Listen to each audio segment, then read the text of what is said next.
फिर से एक बार आपका इनसाइड क्लासेस बाय विशाल सर के यूट्यूब चैनल पर आपका स्वागत है।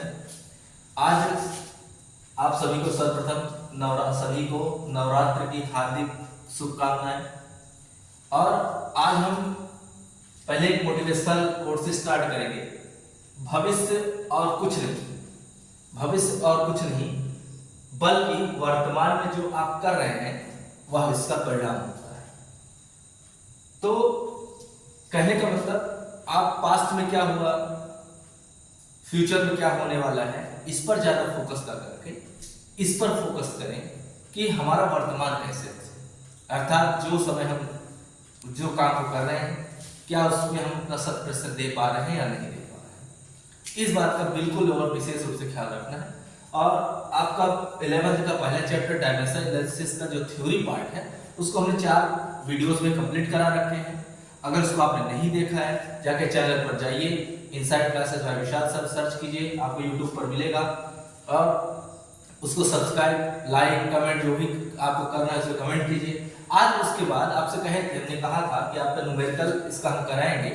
अब न्यूमेरिकल से हम देखते हैं पहला न्यूमेरिकल इसका कि if force F, radius R and length is L is a fundamental quantity, then find out the dimension of mass। कह रहा है कि यदि हम बल को, त्रिज्या को और लंबाई को एक मूल राशि मान लिया जाए, मूल राशि इसके पहले लेक्चर में हो चुका है, वहां से समझ के यहाँ आइए, तो द्रव्यमान की विमा क्या है। तो सॉल्यूशन देखते हैं, बहुत आसान सा क्वेश्चन है ये। हम ये जानते हैं कि F इज इक्वल टू होता है m into A। F is a fundamental quantity, hence the dimension of force is F। Hence the dimension of force is F। Write the dimension formula of both side equation number 1। तो मिलता क्या है, we get F is m और ये क्या है acceleration L t की power -2। m equal F upon L t की पावर -2, इसको ऊपर ले जाएंगे L की पावर -1 t की पावर -2। तो बहुत आसानी से हमने देखा it is the dimensional formula of mass. तो पहला क्वेश्चन आपका हुआ सॉल्व। अब देखते हैं दूसरे क्वेश्चन पर। दूसरा क्वेश्चन जो है वो हमारा क्वेश्चन नंबर 2 देखते हैं। तो ये बात आपको आई होप समझ में आई होगी, इजी है, इसमें थोड़ा सा मेहनत आप कर लीजिए। डायमेंशन का जो क्वेश्चन होते हैं बहुत आसान है। दूसरा क्वेश्चन ये लेते हैं कि if x is equal to at² plus bt plus, तो कह रहा है कि जहां पर x जो है मीटर में, जहां x है वो मीटर में है, समय जो टाइम है वो सेकंड में है, तो हमको ये निकालना है c का मात्रक क्या है, c का मात्रक निकालना है। साथ साथ सभी की विमाएं करते हैं और a, b और c की विमाएं ज्ञात कीजिए। तो इसका सॉल्यूशन देखते हैं। तो बीमा की एक प्रॉपर्टी भी है, उन्हीं राशियों को आपस में जोड़ा अथवा घटाया जा सकता है जिसके विमीय सूत्र होते हैं। इसका मतलब x इक्वल होगा at²। x यहां दिया है ये मीटर फॉर्म में है, इसका मतलब लेंथ है, तो a इक्वल हो जाएगा x अपॉन t²। तो इसको हम लिखेंगे मीटर और इसको लिखेंगे हम सेकंड स्क्वायर। अब अगर डायमेंशन लिखना हुआ तो आसान है, आपको पता है कि L हो जाएगा ये हो जाएगा t², ऊपर लेके चले जाएंगे L t की power -2। It is the acceleration, यह एक प्रकार का क्या है त्वरण। अगर x इक्वल क्या हो जाएगा bt जब होगा तो b इक्वल हो जाएगा x upon t, b equal हो जाएगा x अपॉन t। तो यहां पर x हमने किस मान रखा है, ये ऑलरेडी क्वेश्चन में गिवन है, ये मीटर में, इसकी लेंथ हो जाएगी, पहले मात्रा निकाल लेते हैं यूनिट मीटर, ये हो गया आपका सेकंड। तो b इक्वल क्या हो जाएगा मीटर पर सेकंड। अब डायमेंशन अगर निकालें ये हो जाएगा एल, ये हो जाएगा टी, इसको ऊपर लेके चले जाएंगे एल टी की पावर आ जाएगा -1। It is a dimension of B. Third की बात हमसे पूछ रहा है कि इसके मात्रक पहले निकालो, तो x इक्वल किसके हो जाएगा, c के। हम पहले बताए उन्हीं राशियों को आपस में जोड़ा तो घटाया जा सकता है जिसकी विमा होती है। तो अब हम इसको चूंकि ये मीटर में है तो c इक्वल क्या हो जाएगा मीटर, और इसकी विमा अगर निकालेंगे तो हो जाएगा l। इस प्रकार से आपके तीनों बीमा निकल गई। l की बीमा हो, a की बीमा हो गई lt की पावर -2, b की बीमा हो गई lt की पावर -1 और c की बीमा निकल गई आपकी l। तो ये हो गया आपका दूसरा क्वेश्चन। तो आई होप समझ में आया होगा। अगले क्वेश्चन की तरफ चलते हैं। अगला क्वेश्चन है, अब हम इस टाइप से क्वेश्चन को करेंगे जैसे हमने आपको एक यूज बताया था कि कैसे हम कन्वर्ट करेंगे यूनिट, अर्थात एमपीएस को सीजीएस में कैसे कन्वर्ट करेंगे, सीजीएस को एफपीएस में कैसे कन्वर्ट करेंगे, इस हिसाब से क्वेश्चन हम लेते हैं। तो ये चीजें आपको समझ में आई होंगी और उस क्वेश्चन पे चलते हैं। बीमा के उपयोग में वो हम प्रश्न लेते हैं। क्वेश्चन इसके भी उसी तरीके से है, आसान है, इसे बहुत कुछ करना है नहीं आपको। और एक बात का ध्यान रखें कि चीजों को पढ़ के आए, सारे इस फार्मूले, सारे इसके चीजें उसको पढ़ के आइए, फिर इसके बाद डायमेंशन आपके लिए बहुत इजी होने वाला है। जैसे मान लीजिए एक क्वेश्चन आपका है कि कन्वर्ट टू 1 जूल इनटू अर्थ।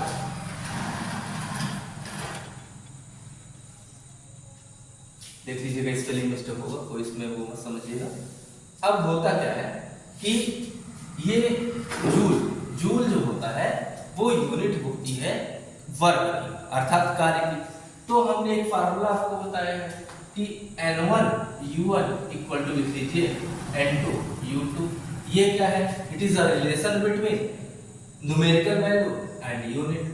अब हमको क्या करना है, यहाँ पे ऊपर दे रखा है, सबसे पहले ये वर्ग है तो वर्ग का डायमेंशन फार्मूला हम लिखेंगे पहले। तो वर्ग इक्वल क्या होता है, डिस्प्लेस वर्ग इक्वल होता है, क्या फार्मूला होता है वर्ग का, फोर्स इनटू डिस्प्लेसमेंट होता है। कार्य बराबर बल गुणे विस्थापन। अब इसकी डायमेंशन लिख देते हैं mlt की पावर -2 और डिस्प्लेसमेंट का होता है l। तो वर्ग की डायमेंशन क्या हो जाएगी ml² t की पावर -2। अब इसी को हम यहाँ पर पुट करेंगे और आसानी से इसको निकाल सकते हैं। इसकी वैल्यू आपको हम बताए थे, n का मतलब होता है न्यूमेरिकल वैल्यू, और न्यूमेरिकल वैल्यू जो हमारी हो जाएगी उसको हम यहाँ पर लिखेंगे 1, और u1 का मतलब यूनिट, तो इसी के फॉर्म में लिख देंगे m1 l1² t1 की पावर -2। n2 हमको फाइंड आउट करना है, इसको हम लिख सकते हैं m2 l2² t2 की पावर -2। अब हमको चूंकि यहाँ पर n2 की वैल्यू फाइंड आउट करनी है, तो n2 इक्वल क्या हो जाएगा 1 m1 l1² t1 की पावर -2 अपान m2 l2² t2 की पावर -2। तो ये बात हमको ध्यान देनी है। n2 इक्वल किस में हो जाएगा, 1 का मल्टीप्लाई है, छोड़ दो इसको, m1 m2 l1 l2 की पावर 2 t1 t2 की पावर -2। अब जूल जो होता है वो आपका एमकेएस पद्धति में है और ये आपका सीजीएस पद्धति में है। तो जूल जो है आपका एमकेएस में, एमकेएस पद्धति में मात्रक होता है वर्ग का, और अर्ग जो होता है वो सीजीएस में होता है। इसका मतलब मीटर किलोग्राम सेकंड होता है और इसका मतलब होता है सेंटीमीटर ग्राम और सेकंड होता है। उसी हिसाब से वैल्यू को पुट कर देंगे। मास है, यहाँ लिख लेंगे 1 kg 1 किलोग्राम, ये है 1 ग्राम का आपका। L1 है आपका मीटर में, तो 1 मीटर लिख लीजिए। और L2 आपका सेंटीमीटर है, तो 1 सेंटीमीटर के स्क्वायर कर लेंगे। T1 सेकंड, ये भी 1 सेकंड, इसको लिख देंगे, ये भी आपका 1 सेकंड है। तो इससे हमारा कोई इफेक्ट इस पर पड़ने वाला है नहीं। सेकंड सेंटीमीटर अभी और चेंज कर लो। 1 किलोग्राम में कितने ग्राम होते हैं? 1000 ग्राम हो गए अपन 1 ग्राम के। और 1 मीटर में 100 सेंटीमीटर होता है अपन 1 सेंटीमीटर के। इसको कोई लिखने की जरूरत नहीं है, 1 का पावर -2 करोगे तो 1 ही आएगा। सेंटीमीटर कहानी सी खत्म। ग्राम से ग्राम ये मर गया, तो बचा क्या बच्चों आपका 1000 into 100। तो इसको लिख सकते हैं 1 2 3 4 5। तो इसको हम कोटिमान के रूप में अगर लिखें 10 की पावर क्या हो जाएगा 5। तो 1 जूल हमारा जो कन्वर्ट होता है, अभी शायद कुछ मिस्टेक्स है जी, यहाँ पर स्क्वायर लगा हुआ है तो यहाँ स्क्वायर लगा लेंगे, ये हो जाएगा 1 2 3 और 100 into 100, ये आ जाएगा 3 to 5 to 7, अर्थात 10 की पावर 7 क्या आएगा अर्ग। तो यहाँ से हमने डायमेंशन मेथड से, जो इसके दूसरे तीसरे लेक्चर में आपको हमने बता रखा है किस तरीके से हम कन्वर्ट करते हैं, तो यहाँ से हमको मिल गया कि एक जो जूल होता है वो 10 की पावर 7 अर्ग के बराबर होता है। किस मेथड से हमने सीख लिया इसको? डायमेंशन मेथड से सीख लिया। अब फिर से एक बार देखते हैं, हमको कह रहा है कि इसको जो है 1 जूल को अर्ग में बनाइए, तो N1 इक्वल क्या होता है N2 U2। यहाँ जूल जो है वो वर्क का यूनिट है और वर्क इक्वल होता है फोर्स इनटू डिस्प्लेसमेंट। फोर्स की डायमेंशन हमने लिख दिया और डिस्प्लेसमेंट का L लिख दिया। डिस्प्लेसमेंट L जब हो गया m L स्क्वायर t की पावर -2 हो गया। अब क्या होता है कि n1 न्यूमेरिकल वैल्यू आपको दे रखा है, m1 L1 स्क्वायर t1 की power -2, n2 m2 L2 square t2 की पावर -2। उसके बाद n2 equal n1 m1 L1 square t1 की पावर -2 अपार्ट कर देंगे, इसके बाद अलग कर देंगे। ये सीजी m के पद्धति है जो, तो मीटर किलोग्राम सेकंड के फॉर्म में बना लिए, सेंटीमीटर ग्राम और सेकंड फॉर्म में बना लिए, फिर इस वैल्यू को प्लेस कर देंगे तो 10 की पावर 7 अर्ग आ जाएगा। तो ये चीजें हमको समझ में आ गई होंगी कि किस तरीके से हम इसको कन्वर्ट करेंगे। एक क्वेश्चन और इस पर लेते हैं डायमेंशन के यूज पर। तो पढ़ाई करते रहें, आपका 4 लेक्चर पे कंप्लीट हुआ है, उसको आप करते रहिए और 4 लेक्चर देख कर ही क्वेश्चन सॉल्व करने का प्रयास कीजिए, तो इजी रूप में आपको समझ में आ जाएगा। एक क्वेश्चन और लेते हैं कि अगर मान लेते हैं, अब जैसे डायमेंशन फार्मूला से बीच हमको रिलेशन निकालना है। रिलेशन निकालना है कि टी जो हमारा टाइम पीरियड होता है वो L time period, if time period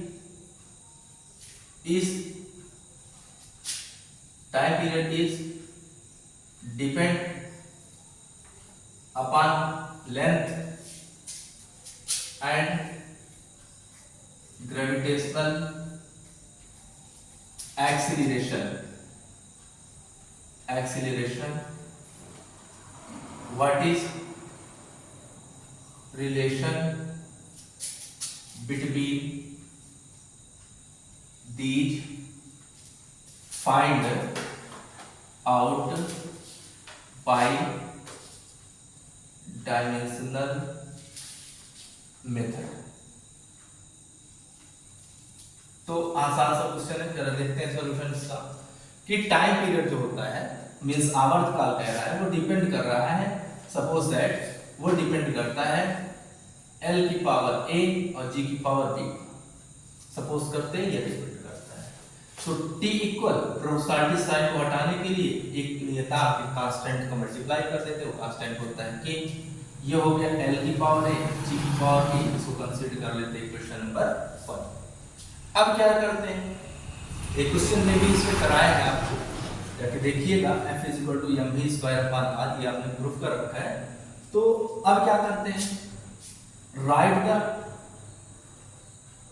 the dimensional formula of both sides।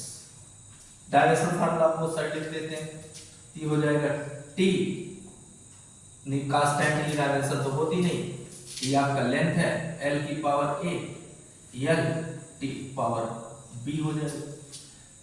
ये एक्सीलरेशन है, जैसा कि आपको बता चुके एक्सीलरेशन क्या होता है। तो टी एल की पावर ए एल की पावर बी टी की पावर हो जाएगा -2b। इसको हम लिख सकते हैं एल की पावर 0 टी, और यहाँ लिख सकते हैं एल बेस सेम होने पर पावर जो होते हैं वो ऐड हो जाते हैं, टी की पावर कितना हो जाएगा -2b। अब कंपेयर घातांकों की तुलना करने पर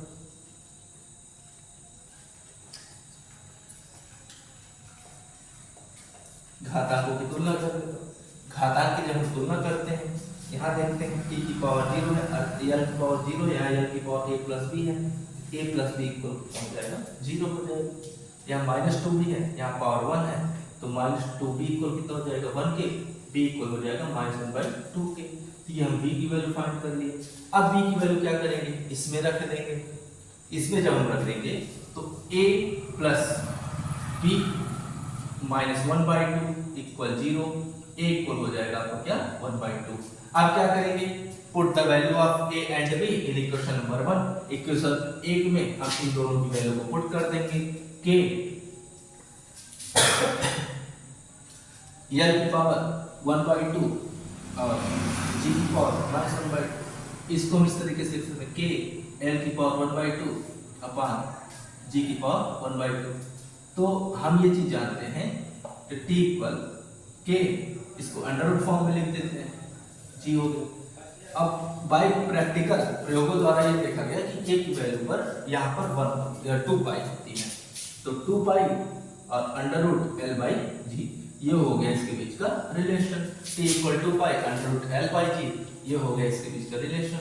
तो ये सारे क्वेश्चन बहुत ही आसान थे, बहुत ही आसान तरीके से आपको समझ में आया होगा। फिर से देख लीजिए, इफ टाइम पीरियड, अगर कोई आवर्तकाल लंबाई पर, दोलक की लंबाई पर, त्वरण पर निर्भर करती है, उसके बीच का क्या रिलेशन होना चाहिए।